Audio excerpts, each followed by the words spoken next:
하나님의 말씀은 이사야 60장 10절에서 14절의 말씀입니다. 내가 노하여 너를 쳤으나 이제는 나의 은혜로 너를 긍휼히 여겼은즉 이방인들이 내 성벽을 쌓을 것이요 그 왕들이 너를 봉사할 것이며 내 성문이 항상 열려 죄하로 닫히지 아니하리니 이는 사람들이 내게로 열방의 재물을 가져오며 그 왕들을 포로로 이끌어 옴이라. 너를 섬기지 아니하는 백성과 나라는 파멸하리니 그 백성들은 반드시 진멸되리라. 레바논의 영광 곧 잣나무와 소나무와 황양목이 함께 내게 이르러 내 거룩한 곳을 아름답게 할 것이며 내가 나의 발 둘 곳을 영화롭게 할 것이라. 다 같이 읽으시겠습니다. 너를 괴롭게 하던 자의 자손이 몸을 굽혀 내게 나오며 너를 멸시하던 모든 자가 내 발 아래 엎드려 너를 일컬어 여호와의 성읍이라 이스라엘의 거룩한 자의 시온이라 하리라. 아멘. 할렐루야. 저희 평강의 복을 기원하는 마음으로 샬롬 인사 나누시기 바랍니다. 샬롬. 샬롬. 목요 새벽 기도에 잘 나오셨습니다. 하나님께서는 우리를 사랑하셔서 우리가 그릇된 길로 행할 때 하나님께서 우리를 책망하십니다. 책망을 전혀 받지 못하는 사람은 불행한 사람이죠. 우리가 말씀을 읽을 때도 그 말씀 속에 주님께서 우리를 책망하시는 소리를 들을 수 있는 것이 은혜를 받는 것입니다. 그래야만 내가 멸망길에서 돌이켜 생명길로 살아갈 수가 있기 때문에 나의 책망을 듣고 돌이키라. 보라 내가 나의 신을 너에게 보여주며 나의 말을 너에게 보리라고 말씀하신 대로 우리가 하나님의 책망을 듣고 돌이키면 하나님께서는 우리에게 하나님의 신을 부어주시고 즉 성령으로 충만케 해주시고 하나님의 말씀을 보여주신다. 말씀을 깨닫게 해주시고 더 풍성한 말씀을 우리에게 베풀어 주신다는 거죠. 그래서 책망을 받는다는 것은 우리가 은혜를 받는다는 증거입니다. 마찬가지로 하나님께서 우리에게 때때로 징계를 허락하실 때가 있는데 징계는 아프고 쓰리지만 그건 역시 하나님께서 우리를 사랑하신다는 우리가 하나님이 자녀라는 증표라는 거죠. 우리가 사생자가 아니고 하나님이 나를 구원하셔서 내게 영생을 주셨다는 내가 하나님의 자녀가 되었다는 확증으로 때때로 우리에게 징계를 허락하세요.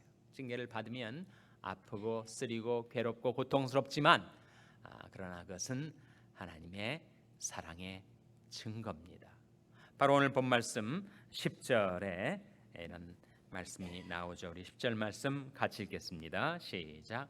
내가 노하여 너를 쳤으나 이제는 나의 은혜로 너를 긍휼히 여겼은즉 이방인들이 내 성벽을 쌓을 것이요 그 왕들이 너를 봉사할 것이며 내가 노하여 너를 쳤으나 그것이 바로 하나님의 징계를 말하죠.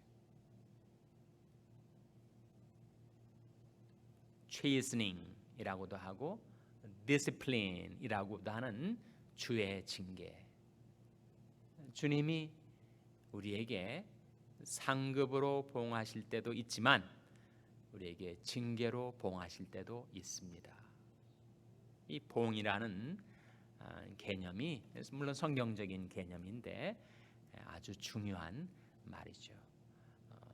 recompense라고 하는 것이 우리에게 리워드로 상급으로 주실 때도 있지만 discipline 징계의 형태로 우리에게 나타날 때가 있는데 그것이 상급이든 징계든 그것은 하나님이 우리를 사랑하신다는 확실한 증거입니다.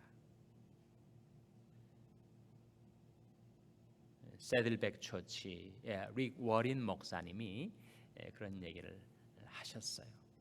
우리가 이 세상에 살 동안에 하나님께서 우리를 사랑하시고 우리를 단련하시고 우리를 하나님께로 더 가까이 이끄시고 그래서 하나님이 예비하신 축복을 받아 살도록 하나님이 쓰시는 도구가 두 가지가 있다. 하나는 말씀이고 하나는 고통이다.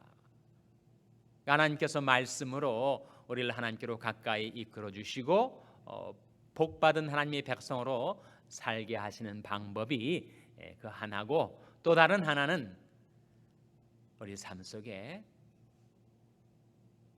때때로 고통을 허락하셔서 그 고통 속에서 우리가 하나님의 뜻을 깨닫고 하나님의 사랑을 느끼고 하나님께로 회개하고 돌이켜 살 수 있게 하시는 하나님의 섭리가 우리에게 항상 임하여 있습니다. 그래서 하나님의 백성들을 하나님께서 다루실 때 우리를 향하여 징계를 허락하실 때가 있다. 내가 노하여 너를 쳤으나, 쳤다는 것이 바로 징계를 가리키죠. 징계는 아프고 쓰립니다. 그러나 그 하나님의 손길에 연단을 받은 사람, 그 사람은 마침내 평강과 축복을 받아 살게 됩니다. 오라, 우리가 여호와께로 돌아가자. 여호와께서 우리를 찢으셨으나 도로 낫게 하실 것이요, 우리를 치셨으나 싸매어 주실 것입니다. 여호와께서 이틀 후에 우리를 살리시며 제3일에 우리를 일으키시리니 우리가 그 앞에서 살리라. 회개하는 자를 회복시키시죠. 우리 하나님의 회복을 경험하려면 우리가 하나님께로 돌이켜 회개해야 합니다. 이 욥기 말씀이 참 어려워요. 욥기 말씀, 욥과 세 친구 사이에 오갔던 대화와 논쟁을 들여다보면 어떤 때는 정말 세 친구가 더 옳은 말을 하는 것 같습니다. 마지막에 보면 하나님께서 욥을 옳다 인정을 해주시죠. 그러나 그것은 욥이 하나님 앞에서 의로운 삶을 살았다는, 자신의 의로운 행위로 하나님께 용납받을 만한 의를 획득했다는 의미는 아닙니다. 욥이 옳은 것은 그 세 친구들과 비교해 볼 때 상대적인 의로움에 불과하죠. 욥에게도 문제가 있었는데, 욥의 문제는 결국 자기 의를 너무 내세운 것이었습니다. 그래서 자기 같은 사람이 세상에 없다는 거죠. 마치 한때 착각에 빠졌던 엘리야가 나만 남았다고 자신의 의를 내세우고 주장하던 모습과 유사합니다. 하나님께서 그 욥을 변화시키기를 원하셨죠. 변화의 도구가 바로 고통이었습니다. 그러나 고통 가운데 욥이 깨달았습니다. 아, 그렇구나. 내가 하나님 앞에서 어찌 의롭다 할 수가 있겠는가. 자기 죄를 깨닫고 하나님 앞에 자복하고 통회하고 죄를 무릅쓰고 회개를 합니다. 그때 하나님께서 욥을 회복시켜 주시죠.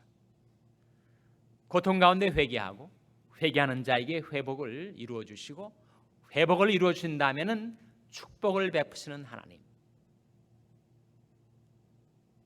그래서 하나님께서 하나님이 허락하시는 징계 가운데 돌이켜 회개하고 하나님께로 나오는 자를 하나님께서 얼마나 축복해 주시는가 하는 것을 오늘 본 말씀이 우리에게 보여주고 있습니다.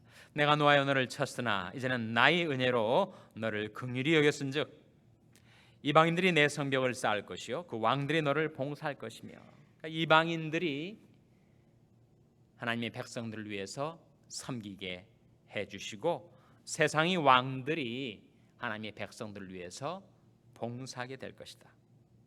11절에 내 성문이 항상 열려 죄로 다치지 아니하리니, 하나님이 방패가 되시니까, 하나님이 빛이 되시니까 거기에 안전과 평화가 있다는 거죠.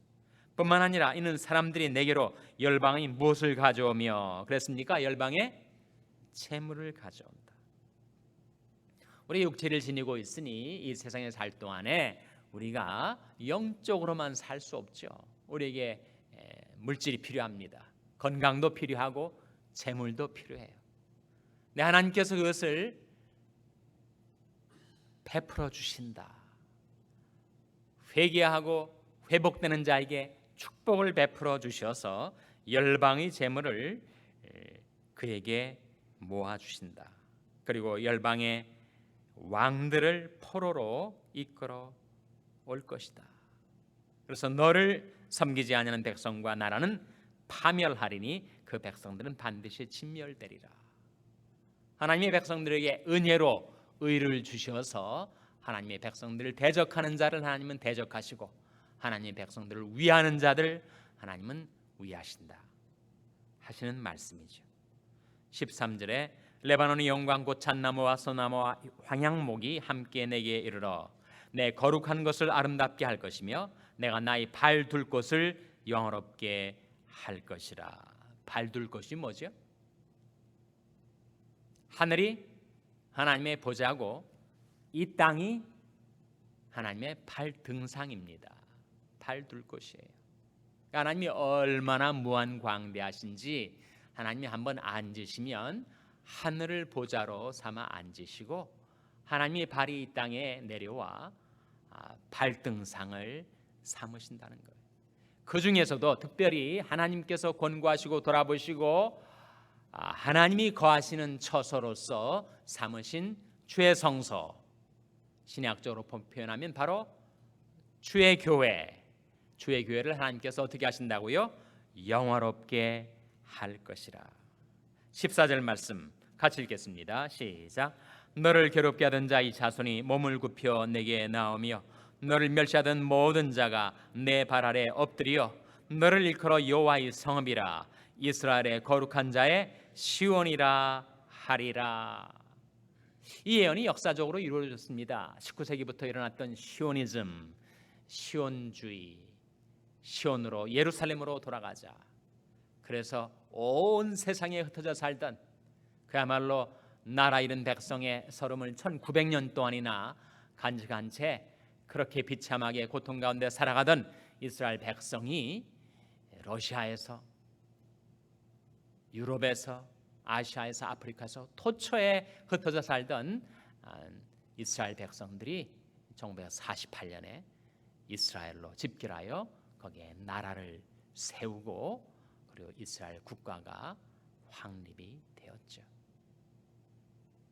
역시 역사적으로 이루어진 것처럼 영적으로 오늘날 하나님이 백성된 하나님의 백성들이 고통 가운데 깨닫고 회개하여 하나님 앞에 나와 회복되면 하나님께서는 그에게 축복을 베풀어 주셔서 열방의 재물도 모아 그 백성에게 주시고 그들에게 승리를 안겨다 주시고 그들을 이 세상에 살 동안에 영화롭게 하신다. 여호와 하나님은 해요 방패시라. 여호와께서 은혜와 영화를 주시며 정직히 행하는 자에게 좋은 것을 아끼지 아니하실 것입니다. 만군의 여호와여 주께 의지하는 자는 뭐가 있다고요? 만군의 여호와여 주께 의지하는 자는 복이 있나이다.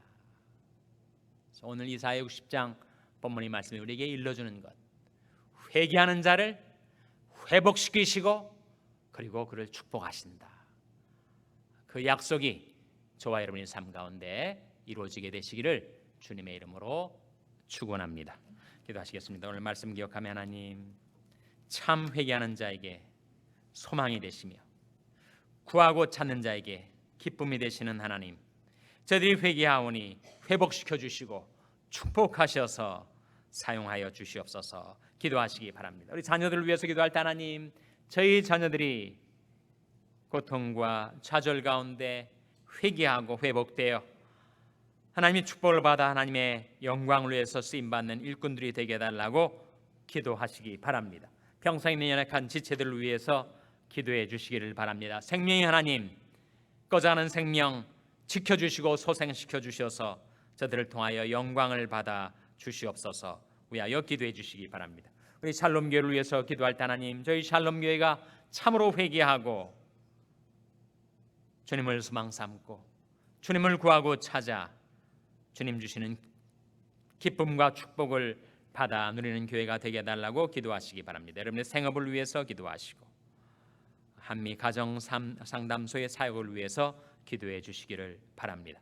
하나님, 회개하고 돌이키는 저희들을 성령으로 충만케 하시고 말씀을 보여주시고 회복시켜 주시고 축복하여 주시옵소서. 이런 제목들로 우리 합심해서 기도하겠습니다.